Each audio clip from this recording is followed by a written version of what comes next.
Welcome back मेरे बच्चों। तो मैं अभिजीत आनंद नीट 60 डेज पावर सीरीज में आपके सामने हाजिर हूँ। आज हम लोग न्यूटन के second law and its application पे काम करने वाले हैं और इससे क्वेश्चन आपके पिछले 43 इयर्स में ऑलमोस्ट लाइक 25 to 26 क्वेश्चन पूछे गए। सो वेरी इंपॉर्टेंट टॉपिक और इससे हर अल्टरनेट ईयर में एक डायरेक्ट क्वेश्चन तो आता ही आता है और इसकी एप्लीकेशन आपको अंत तक मॉडर्न फिजिक्स तक मिलेगी। So very basic to understand और ये बहुत ज़रूरी है आपके 4 मार्क्स के लिए। तो चलिए इसको सीखते हैं और इसे अच्छे से प्रैक्टिस करते हैं। सो न्यूटन का second law is based on linear momentum. तो सबसे पहले लीनियर मोमेंटम को समझना बहुत जरूरी है। और लीनियर मोमेंटम क्या कहता है बच्चा? The what is the formula of linear momentum? So linear momentum is basically a vector quantity which is represented by a P vector. P vector से हम लोग रिप्रेजेंट करते हैं। और होता क्या है सर, पी वेक्टर का अगर फॉर्मूला देखें तो वहीं से मुझे डेफिनेशन के बारे में पता चल जाएगा। That is mass into velocity. अगर मास को वेलोसिटी से मल्टीप्लाई कर दे तो ये total product of mass and its velocity is called linear momentum. The total amount of motion possessed by a body is known as momentum of its body. It is basically product of mass and velocity, so it is a vector quantity and it has the same direction as the velocity has. So now it is a vector quantity. I have already told इसकी direction वही होती है जो instantaneous velocity की direction होती है। इसकी SI unit क्या हो जाएगी बच्चों? तो ये हमारा फॉर्मूला है, P is equal to M into V. इसकी SI unit KG metre per second हो जाएगी। कोई स्पेशल इसका सिंपल एक वन लाइनर एसआई यूनिट नहीं है। तो KG metre per second. Dimension क्या हो जाएगा? मास का m और वेलोसिटी का length per unit time, so L T minus one. सो मास एल टी माइनस वन, कोई बहुत नया चीज़ नहीं है। चलिए आगे बढ़ते हैं। And now suppose same slide has come. Yeah, next is change in momentum. Change in momentum is one of the most important topic and it is basically represented by delta p. What is delta p? So delta of anything is nothing but its final value minus initial value. ये बहुत important formula है change in momentum, क्योंकि इसी पे based 3-4 question तो आज हम लोग PYQs में से करेंगे। So final minus initial is change and basically it becomes what? So delta P becomes what? Sir, M into V final minus V initial. So what does it become? M delta V. So this is the change in momentum. Generally we say mass does not change. Mass remains constant. Generally we say mass remains constant, but in some of the scenarios mass can also change. तो हम लोग ये rocket propulsion के case में पढ़ते हैं और sand mass system में पढ़ते हैं, जहाँ से सैंड निकलता जा रहा है विद सम वेलोसिटी, तो वहाँ भी मास चेंज कर सकता है, but majority of the case में हमारा मास कांस्टेंट रहेगा। चलिए आगे बढ़ते हैं और देखते हैं न्यूटन सेकेंड लॉ है क्या। जिस टॉपिक का नाम था न्यूटन सेकेंड लॉ, उसको समझने के लिए हमें मोमेंटम समझना बहुत जरूरी था। और momentum is directly proportional to means what? Newton second law. तो ये क्या बोलता? According to this law the rate of change of momentum of any system, कोई भी सिस्टम का जो rate of change of momentum होगा वो डायरेक्टली प्रोपोर्शनल होगा अप्लाइड फोर्स के बराबर। एक्सटर्नल फोर्स जो उस पर लगाया जाएगा that will cause the change in momentum and the rate of change कितने तेजी से होता है वो directly proportional to its force होगा, जो फोर्स उस पर लगाया जाता है। तो अगर मैं इस स्टेटमेंट को इक्वेशन में चेंज करूँ तो ये आ जाएगा, force is directly proportional to rate of change of momentum. यहां तो आ रहा है। Now if I will remove the proportionality, what it will become? अगर मैं प्रोपोर्शनैलिटी हटाऊं तो एक कांस्टेंट आ जाएगा के, और ये क्या हो जाएगा सर? dp by dt। बहुत केसों में एक्सपेरिमेंट से पता चला है कि इस कांस्टेंट k का वैल्यू 1 होता है using many experiments, using experimental value, using experimental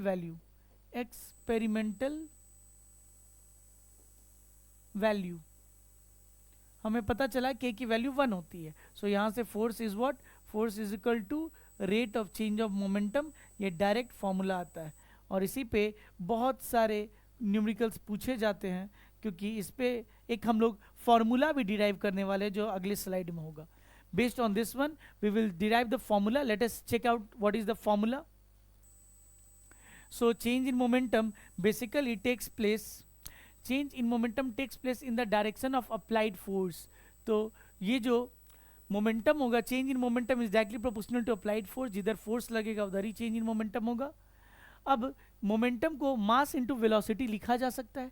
तो दो सिनेरियो बनती है, वही मैं आपको बताना चाह रहा था। Force is equal to dp by dt में दो सिनेरियो बनती है, क्योंकि इसका change in mass into velocity लिखा जा सकता है विथ रिस्पेक्ट टू टाइम। अब एक केस में अगर मास इज कांस्टेंट, अगर मास कांस्टेंट है तो एक सिनेरियो बनेगा, अगर मास कांस्टेंट है तो एक सिनेरियो बनेगा, अगर वेलोसिटी कांस्टेंट है तो दूसरा सिनेरियो बनेगा। If velocity is constant, velocity is constant तो दूसरा सिनेरियो बनेगा, और दोनों में अलग अलग फॉर्मूला आता है, दोनों में अलग अलग फॉर्मूला आता है। वो क्या है भाई? तो D is force is equal to, sir यहाँ पे मास कांस्टेंट है, I can move it out of differentiation, so it becomes dv by dt। So you know what is the change in velocity with respect to time is basically force is equal to mass into acceleration. So this is one of the most important formula of Newton's second law, और ये बच्चों को generally याद नहीं रहता है। Newton का second law is force is equal to mass into acceleration, और ये क्या हो जाएगा अपना sir? Force is equal to dp by dt। तो अगर मेरा वेलोसिटी कांस्टेंट है, अगर वेलोसिटी कांस्टेंट है तो v बाहर आ जाएगा, dm बाई dt हो जाएगा। So velocity dm by dt. So this is basically, this is also formula very important which is used in अपना रॉकेट प्रोपल्सन और सैंड मास सिस्टम। अगर सैंड कोई स्पीड से बॉडी से निकल रहा है, अगर मीन्स एक बॉडी सैक ऑफ सैंड है, उससे अगर स्पीड से सैंड निकल रहा है तो वो बॉडी आगे जाएगा। So it depends upon the velocity at which the body is getting detached. dm by dt मतलब रेट ऑफ चेंज ऑफ मास। तो जो मास का टुकड़ा उस बॉडी से डिटैच हो रहा होगा, अगर उसकी स्पीड ज्यादा होगी तो फोर्स भी ज्यादा होगा। So force depends upon the velocity. yes or no? So these are the two formula which come from our Newton's second law. First one is force is equal to mass into acceleration। इस पे तो बहुत सारा question बनता है और इस पे एप्लीकेशन पूरे फिजिक्स में। चलिए आगे बढ़ते हैं। So this is what I was telling you, this is the next formula which are give variable mass system like conveyor belt और रॉकेट propulsion, conveyor belt और rocket propulsion। P versus T का graph है, तो जैसे ही graph दे दे आप दो चीज सोच लो। क्या सोचोगे? Slope and area. तो स्लोप अपना क्या दे देगा बच्चा? Slope is equal to delta rate of change of momentum with reference to time. तो ये बेसिकली हमको फोर्स दे देगा। एंड एरिया तो मुझे लग नहीं रहा कुछ देने वाला। Area is equal to change in momentum into time, मुझे कुछ नहीं देने वाला, ये चीज मुझे कुछ नहीं देगा, बट इसका स्लोप मुझे क्या दे देगा? फोर्स दे देगा। So F is equal to dp by dt, so slope of this graph will give me force. बातें समझ में आ रही है? चलिए आगे देखते हैं। इम्पल्स क्या है? Impulse is also derivable from this formula only. अगर आप ध्यान दोगे तो यहाँ से इम्पल्स होता क्या है, बहुत ईजी चीज है। अगर मैं देखूँ तो फोर्स इज इक्वल टू, यहाँ ध्यान देना, dp बाई dt कुछ नहीं है, a large amount of force acting for a very short interval of time is called impulse. तो अगर मैं फोर्स को यहाँ टाइम से मल्टीप्लाई कर दूं तो ये मेरा चेंज इन मोमेंटम ले आएगा। अगर इसी को मैं थोड़े से बड़े टाइम के लिए देखूं तो force dot delta T is equal to change in momentum. तो इम्पल्स का डेफिनेशन क्या है? इम्पल्स का definition is nothing but this one, this is impulse का definition. Impulse definition, what definition, what it causes, the impulse लाता क्या है? impulse लाता है change in momentum। impulse है क्या? the impulse is force into time। so basically this is what it causes, what impulse causes change in momentum, what impulse causes is change in momentum, change in momentum, change in momentum, it causes change in momentum। definition क्या है? force into delta t, what it causes? change in momentum। so it is very important। अब यहाँ अगर ध्यान दीजिएगा तो unit of impulse क्या हो जाएगा? Sir unit of impulse force into time. So newton second, ये लाता क्या है, change in momentum, so KG metre per second दोनों चलता है। सो दोनों इज पॉसिबल। जैसे अगर आप याद करो प्रेशर का 2 यूनिट चलता है, एक न्यूटन पर मीटर होता है क्योंकि फोर्स पर यूनिट एरिया होता है, और क्या होता है, पास्कल होता है, तो दोनों चलता है। उसी तरीके से न्यूटन इंटू सेकेंड भी चलता है और केजी मीटर पर सेकेंड भी चलता है। If this force is acting from time t1 to t2, we can say impulse is equal to f dot dt जो यहाँ पे है। तो अगर इसको इंटीग्रेट कर देंगे तो वो चेंज इन मोमेंटम लाएगा dp from p1 to p2, t1 to t2। ये भी बहुत इंपॉर्टेंट फॉर्मूला है, इंटीग्रल फॉर्म में ऐसे भी यूज होता है impulse. So impulse is basically a large amount of force acting for a very short interval of time is called impulse। जैसे कोई बॉलर बॉलिंग किया और बैट से आपने बॉल को मारा, तो बॉल आ रहा था इस डायरेक्शन में, टकरा के उधर चला गया, there was an impulse being provided by the bat on the ball. तो एक शॉर्ट पीरियड ऑफ टाइम के लिए जब भी कोलिजन होता है एक इम्पल्स क्रिएट होता है। जब भी दो बॉडी आके टकराती है या एक बॉडी जाके दूसरे को हिट करती है, एक इम्पल्स लाती है very short interval of time के लिए, और वो इम्पल्स क्या करती है, तो चेंज इन मोमेंटम लाती है। सो अपना पहला क्वेश्चन आ गया, लेट अस सी। ये पहला क्वेश्चन अपन सॉल्व करते हैं। ये बहुत अच्छा क्वेश्चन है और बहुत ज़्यादा पूछे जाने वाला क्वेश्चन है। इसको मैं दिखाऊंगा, एक वन मोर ईयर में ये पूछा गया है। आप ध्यान दो, जब भी एक वॉल से एक बॉल आके टकराएगा, मैंने एक बॉल आ रही है, वो टकराने वाली है और बॉल टकरा के इस लाइन पे लौट रही है, तो line of action of ball is like this, velocity टकराने के बाद वो जा रही है v। तो what it is happening is change in momentum होता है, ध्यान से देखना। बेसिकली अगर एंगल आपका यहाँ से दिया हुआ है, ये एंगल दिया हुआ है थीटा, तो चेंज इन मोमेंटम क्या हो जाता है, change in momentum is equal to 2mv cos theta.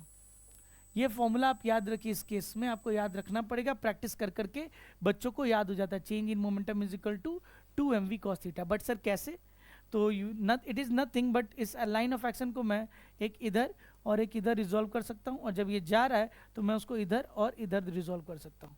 Now incoming means what is the change in momentum, v final minus v initial. The initial direction is I dash and v final is minus I dash, so minus I dash minus I is 2 times, so 2mv cos theta. What is the angle made by the ball with reference to the horizontal line is theta. Now what it is saying, 1 kg of an object strikes a wall with a velocity 1 meter per second at an angle of 60 degree with the wall. So in our scenario it is striking the ball at an angle of 16 degree with the wall. So what is the theta in our case, 30 degree. Ball हमारा इस line पे आ रहा है, 30 degree बना रहा है horizontal के साथ। So what will be the change in momentum, sir 2 into mass is what, mass is 1 kg, m into V कितना है 1 है, cos थीटा कितना, cos 30 डिग्री इज √3/2, √3/2, so 2 cancel, so it is √3। Now they have asked what is the force, so force क्या होता है, force being exerted on the wall is force is equal to delta p by delta t। तो basically magnitude ले रहे हैं हम लोग, magnitude is √3 divided by कितने सेकेंड के लिए ये कोलिजन हुआ है, 0.1। If I remove point it becomes 10, so 10√3 is the force that is acting on the wall। so you just need to remember this delta p is equal to 2mv cos theta. अगर ये याद है directly ये question बन जाएगा। NEET में आपको short tricks जानने हैं, सो डायरेक्टली ये फॉर्मूला यूज करिए और आंसर निकालिए। नेक्स्ट बार एक और बार ये क्वेश्चन पूछा गया, मैं उसको सॉल्व करूंगा फॉर्मूला से। Now this is the question, let us see. The force acting on a particle of mass m is indicated by a force time graph, it is a force time graph. The change in momentum, अगर मैं force time graph का अगर slope लूँ तो slope will give me what, slope क्या देगा sir, f per unit time delta f by delta T. इससे मुझे तो कुछ निकलने वाला नहीं है, बट अगर मैं एरिया लूँ तो, अगर मैं एरिया लूँ तो sir delta f into delta T, that gives me what, impulse, that gives me what, change in momentum. So what I will take, area, area along with the sign, क्योंकि vector quantity है।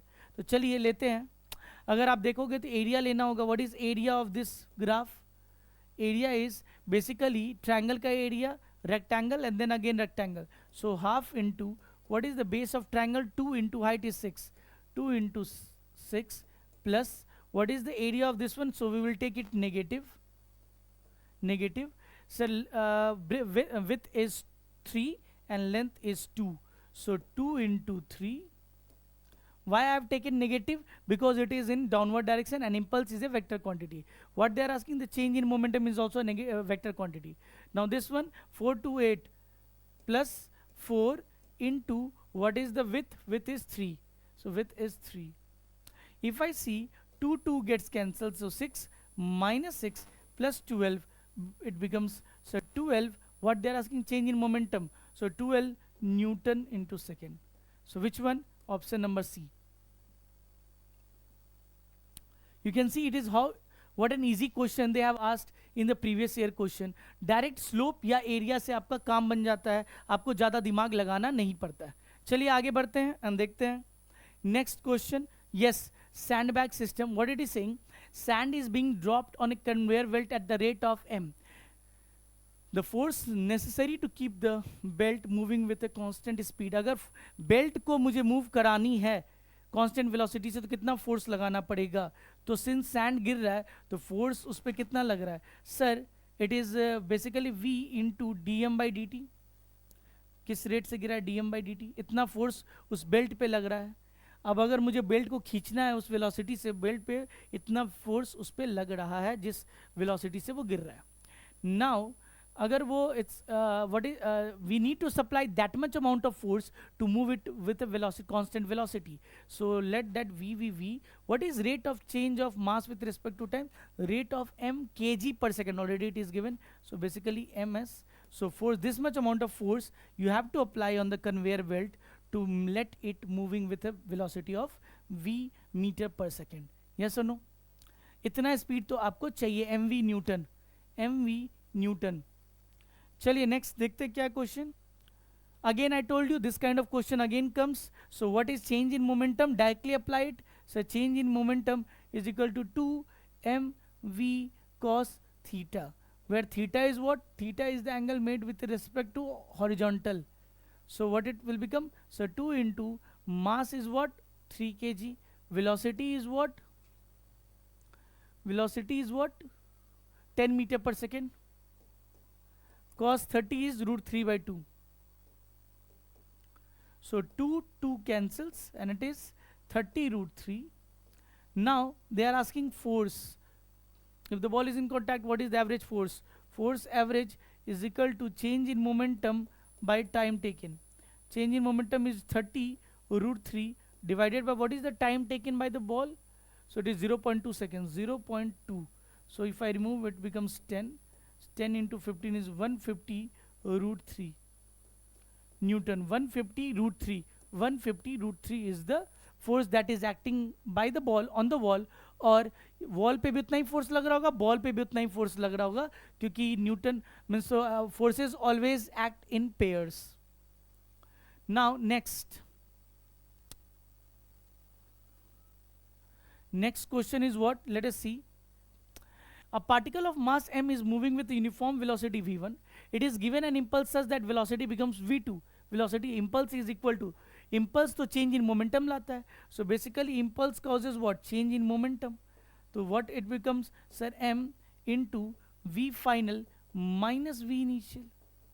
Now what is the mass of the ball that is moving is m. What is the final velocity? Such that velocity becomes v2. Direction is not given, so I will say v2 minus initial velocity was what? v1. So it becomes v1. So this is our answer, m into v2 minus v1. So m into mod, no, it is vector quantity, it will be in vector quantity, so this is d. M into v2 minus v1 is the answer. M into v2 minus v1. So this was all from Newton's second law application. There are many much more such kind of questions. So please go and practice each type of questions from this topic and secure your 4 marks. Sorry, it will come in your examination. I'm guaranteed इस topic से question आएगा ही आएगा. So keep watching Dams Academy video for NEET 60 days, and please press the bell button icon to get all the notification regarding this channel, and we will be posting some questions on the group as well. So keep solving it and keep be motivated to get good marks. Till then, take care. Bye bye. अपना ख्याल रखिए.